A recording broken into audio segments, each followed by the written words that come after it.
Pemirsa, tahukah Anda pemimpin yang wajib dimiliki dan ditaati oleh seluruh umat Islam setelah wafatnya Nabi Muhammad SAW? Simak penjelasan berikut. Ajaran Islam itu mudah, jangan dipersulit. Jika dahulu umat Islam Bani Israel selalu dipimpin dan diperintah oleh nabi-nabi, setiap ada nabi yang berkuasa wafat akan digantikan oleh nabi yang lain. Maka setelah diutusnya Nabi Muhammad SAW sebagai Rasul Allah, kepemimpinan dan pemerintahan bagi seluruh umat Islam dipegang oleh beliau.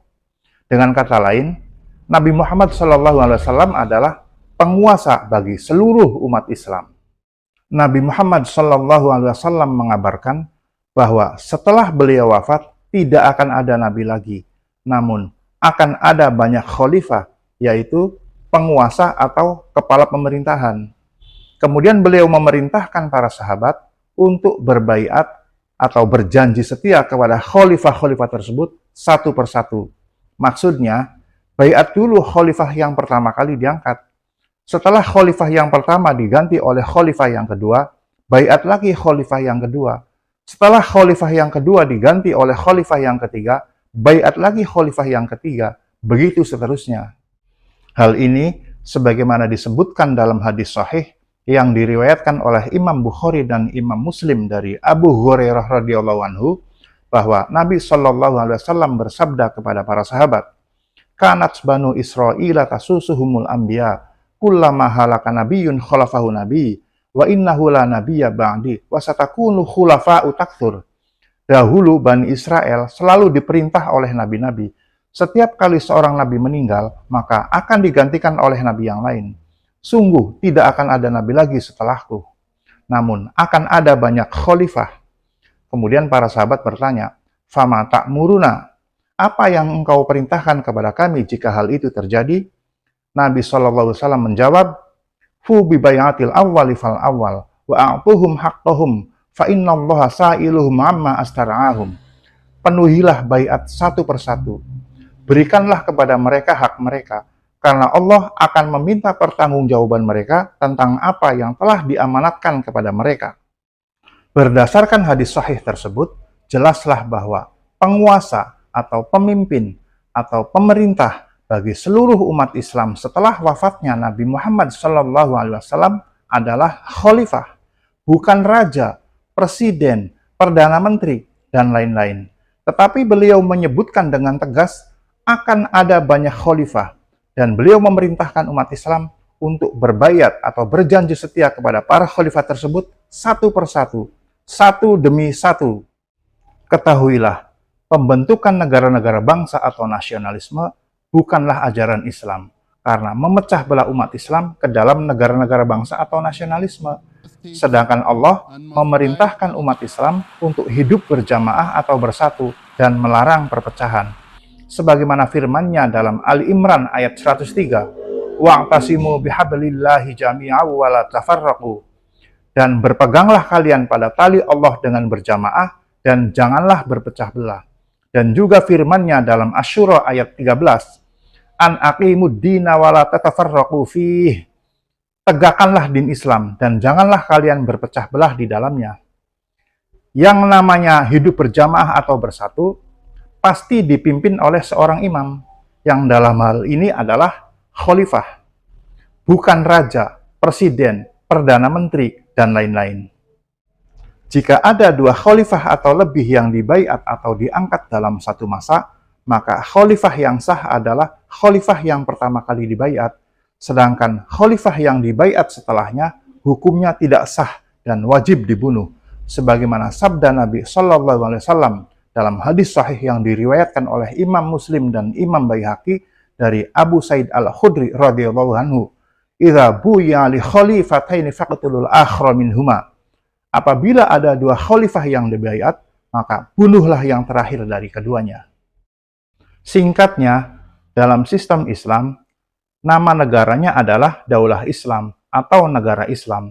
Bentuk pemerintahannya adalah khilafah, sering disebut juga sebagai imamah, dan kepala negara atau kepala pemerintahannya adalah khalifah, selaku imam bagi seluruh umat Islam.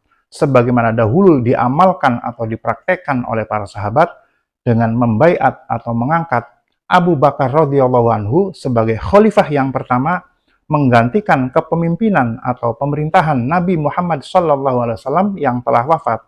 Kemudian dilanjutkan oleh khalifah-khalifah sesudahnya, yaitu Khalifah Umar bin Khattab radhiyallahu anhu, Khalifah Utsman bin Affan radhiyallahu anhu, Khalifah Ali bin Abi Thalib radhiyallahu anhu, dan seterusnya. Jadi, pemimpin dalam Islam itu bukan penguasa negara-negara bangsa atau nasionalisme seperti raja, presiden, perdana menteri, dan lain-lain yang selama ini dipahami oleh kebanyakan muslim seperti itu. Pemimpin dalam Islam itu ya khalifah. Ulil amri yang wajib ditaati itu ya khalifah. Seorang ulil amri atau khalifah, sebelum dia ditaati oleh umat Islam, dia wajib terlebih dahulu taat kepada Allah dan Rasul-Nya, termasuk menegakkan seluruh aturan Allah dan Rasul-Nya. Sebagaimana firman Allah dalam An-Nisa ayat 59. Ya ayyuhalladzina amanu ati'ullaha wa ati'ur rasula wa ulil amri minkum. Fa in tanaza'tum fi syai'in farudduhu ilallahi war rasuli in kuntum tu'minuna billahi wal yawmil akhir. Dzalika khairu wa ahsanu ta'wila. Hai orang-orang yang beriman, taatilah Allah dan taatilah Rasul dan ulil amri di antara kalian. Kemudian jika kalian berlainan pendapat tentang sesuatu, maka kembalikanlah ia kepada Allah dan Rasul jika kalian benar-benar beriman kepada Allah dan hari akhirat. Yang demikian itu lebih utama dan lebih baik akibatnya. Sedangkan penguasa negara-negara bangsa atau nasionalisme tidak patuh kepada Allah dan Rasul-Nya. Setidaknya mereka jadi pemimpin atas pecahan-pecahan umat Islam, sedangkan perpecahan umat Islam itu adalah hal yang dilarang oleh ajaran Islam. Berkenaan dengan perintah Rasulullah SAW kepada para sahabat atau umat Islam untuk berbaiat atau berjanji setia kepada khalifah selaku imam bagi jamaah seluruh umat Islam, maka barang siapa yang mati dalam keadaan tidak ada baiat kepada khalifah, maka ia mati seperti mati jahiliyah, mati dalam keadaan su'ul khotimah, yaitu mati seperti matinya orang-orang pada masa jahiliyah. Hal ini sebagaimana sabda beliau dalam hadis sahih yang diriwayatkan oleh Imam Muslim dari Ibnu Umar radhiyallahu anhu, "Wa man mata wa laysa fi unuqihi bai'ah mata mitatan jahiliyah." Barang siapa yang mati dalam keadaan tidak ada baiat di lehernya, maka ia mati seperti mati jahiliyah. Semakna dengan hadis tersebut, Rasulullah SAW bersabda dalam hadis sahih yang diriwayatkan oleh Imam Hakim dari Ibnu Umar radhiyallahu anhu, Imam Ibnu Abi Asim dari Abu Hurairah radhiyallahu anhu, serta Imam Ahmad dan lain-lain dari Muawiyah bin Abu Sufyan radhiyallahu anhu, "Man mata wa laisa alaihi imamu jamaah fa inna mautatahu mautatun jahiliyah." Barang siapa yang mati sedangkan ia tidak memiliki imam jamaah, maka ia mati dalam keadaan mati jahiliyah.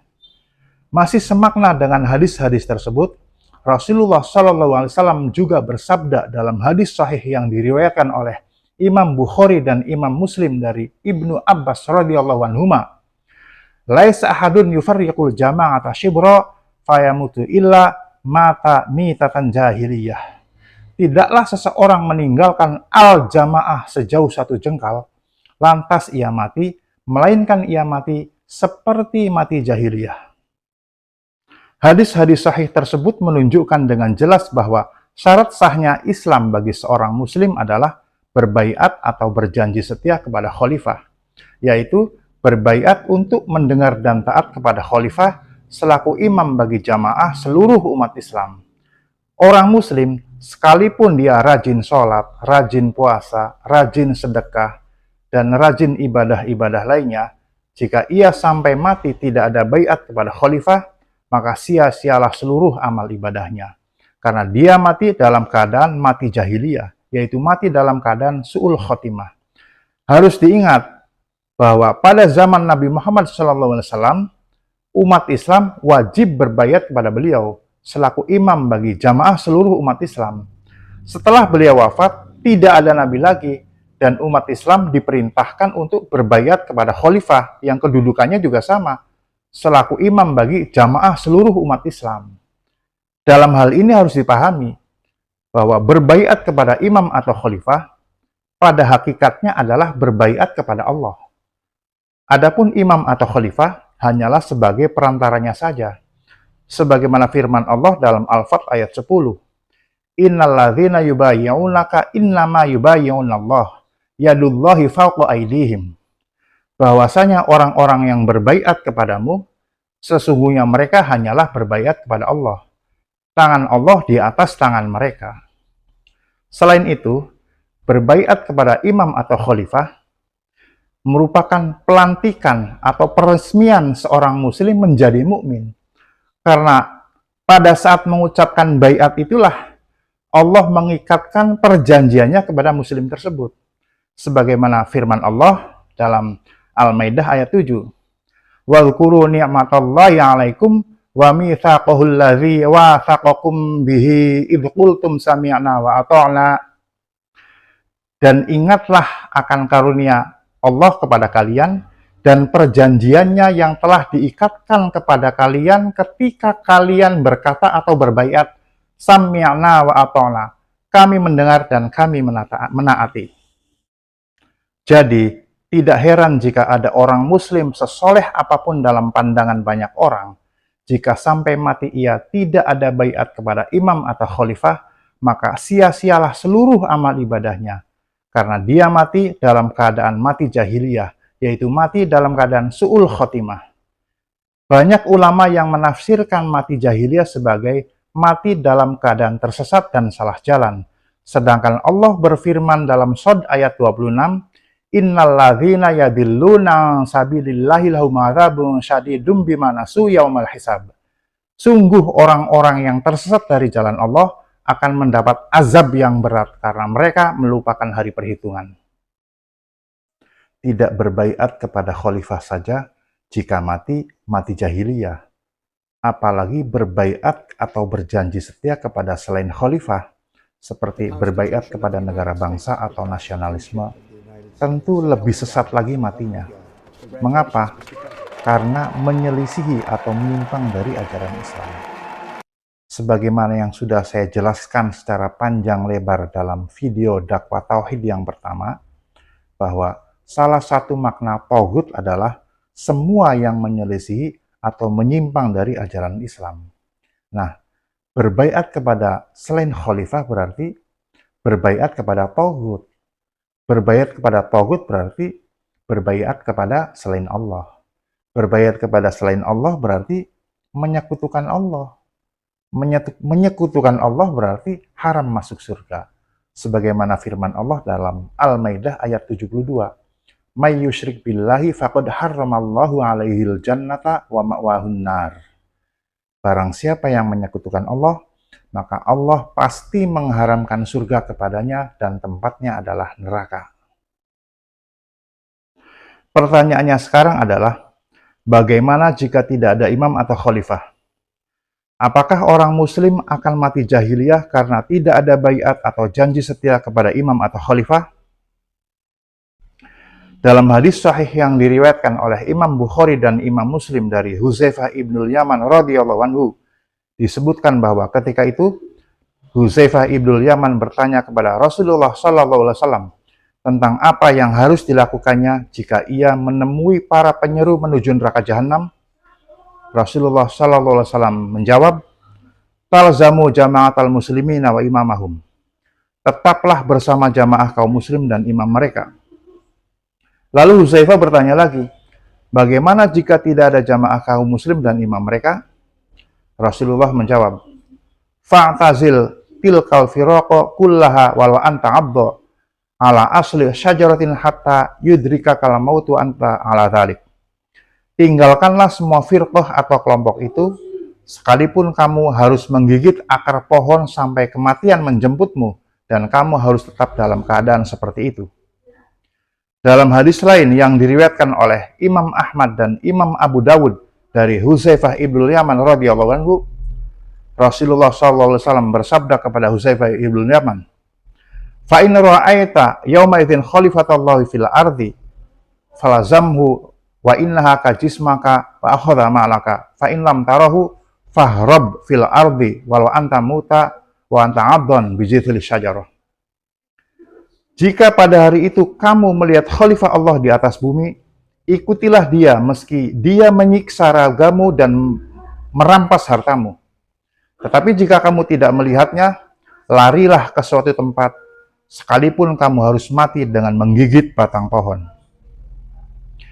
Berdasarkan hadis-hadis tersebut, jika tidak ada imam atau khalifah, maka orang muslim wajib menjauhi atau meninggalkan semua firqah atau pecahan atau kelompok, sekalipun harus menggigit akar pohon sampai kematian menjemput, dan harus konsisten pada pendirian seperti itu. Dengan mengikuti atau mematuhi perintah Rasulullah SAW tersebut, sekalipun tidak ada baiat kepada imam atau khalifah, insya Allah orang muslim bisa terhindar dari kematian jahiliyah. Namun begitu, umat Islam secara keseluruhan tetap dibebani kewajiban untuk menegakkan din atau sistem Islam dalam bentuk khilafah, sebagaimana perintah Allah dalam Ali Imran ayat 103 dan Asy-Syura ayat 13 yang disebutkan di awal tadi. Demikian, semoga bermanfaat.